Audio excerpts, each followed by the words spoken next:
આ તરફ ગુજરાતના જળાશયોમાં દેખાવા લાગ્યા છે તળિયા, 50% કરતાં પણ ઓછું પાણી।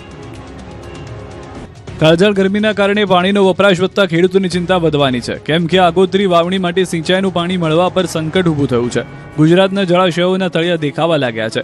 ગુજરાતના કુલ 207 ડેમોમાં 50%થી પણ ઓછું પાણી બચ્યું છે, ત્યારે કયા ઝોનમાં કેટલા જળાશયોમાં હાલ કેટલા ટકા પાણી બચ્યું છે તેની વાત કરીએ તો ઉત્તર ગુજરાતના 15 જળાશયમાં 44.77%, મધ્ય ગુજરાતના 17 જળાશયમાં 54.84%, દક્ષિણ ગુજરાતના 13 જળાશયોમાં 44.25%, કચ્છના 20 જળાશયમાં 32%, સૌરાષ્ટ્રના 141 જળાશયમાં 34.64% પાણી, સરદાર સરોવરમાં 69.85% અને કુલ 207 જળાશયમાં 53.72% પાણીનો જથ્થો છે। ત્યારે દ્વારકા જિલ્લામાં ઉનાળાની કાળઝાળ ગરમી વચ્ચે પાણીનો પ્રશ્ન ઊભો થયો છે। જિલ્લાના મોટાભાગના ડેમોના તળિયા દેખાવા લાગ્યા છે, જ્યારે નાના ચેકડેમ અને તળાવો પણ સુકાઈ રહ્યા છે। બોર તળાવના પાણીના સ્તર નીચે જતા રહ્યા છે, ત્યારે હવે લોકોને પાણીની ચિંતા સતાવી રહી છે। વળી ખંભાળિયા પાસે આવેલ ઘી ડેમમાં હાલ માત્ર 21% પાણીનો જથ્થો બચ્યો હોવાનું સામે આવ્યું છે। ભાણવડ પાસે આવેલા વર્તુ 2 ડેમમાં માત્ર 4% પાણી બચ્યું છે। શેઢા ભારતરી ડેમમાં 11%, સિંધણી ડેમમાં 4.95%, વેરાડી 2 ડેમમાં 18% પાણીનો જથ્થો નોંધાયો છે।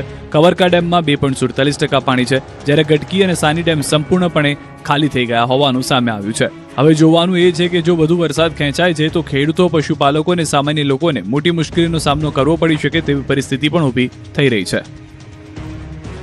અમદાવાદના શેલામાં વગર વરસાદે રોડ પર પાણીની રીલમછેલ।